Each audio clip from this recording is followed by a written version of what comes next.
Greetings to all my friends and subscribers.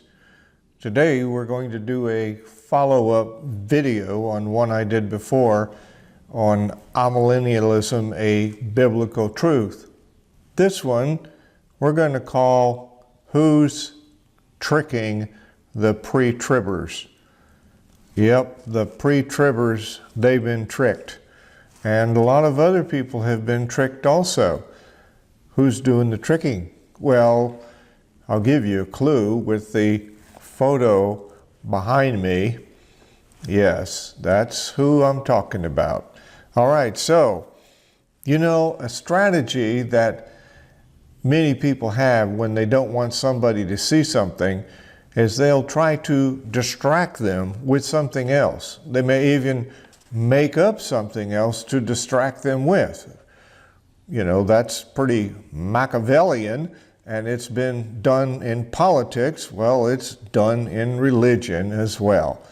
And so we're going to explore this a little bit to see who's doing the trickery and how they're doing it.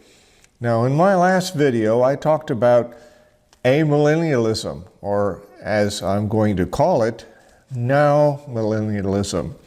And if someone doesn't want you to pay attention to what's going on in the here and now, well, they may want you to look back into the past and say everything happened in the past and look at the past. Or, better yet, look at the future, look into the future and what's going to happen in the future. Anything to get them off the hook for maybe their responsibility or what they've been up to in the present. So, I'm going to give you some links when I finish this because there's actually too much material for me to cover in one video. And I'm not going to be on here. You won't be looking at my smiling face. I'm going to be reading a few things to you and presenting some things that I've found along the way. The Great Catholic Diversion Revealed. The intent of both futurism and preterism was to be diversionary, to counter or offset the Protestant historical interpretation and present alternatives, no matter how implausible they might be. The result is evident from the following chart, which illustrates the three schools of interpretation regarding Antichrist.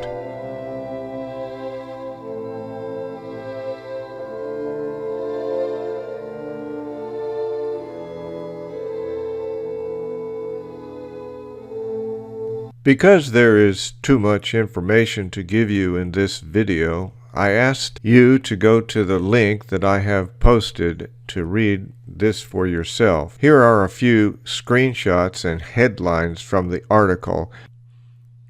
Francisco Ribera, 1537 to 1591, was a Jesuit doctor of theology, born in Spain, who began writing a legendary commentary in 1585 on the Book of Revelation.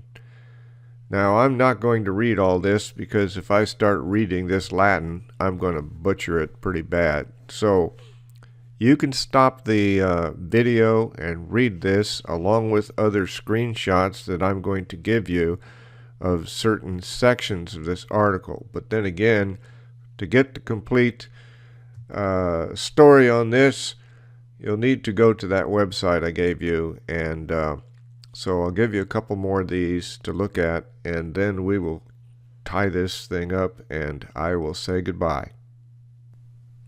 This is the last screenshot I'm going to give you. It says the Jesuit-inspired futurist lie spreads to America's Protestant seminaries. When you pull up this site that I've given you and you look at the list of people who have been affected by this false doctrine, you'll be amazed. I was as well. It's interesting to see the roots of this thing and to understand why we are dealing with it today. All right, well, I hope you enjoyed this and that it was educational for you. And as always, many blessings and bye-bye.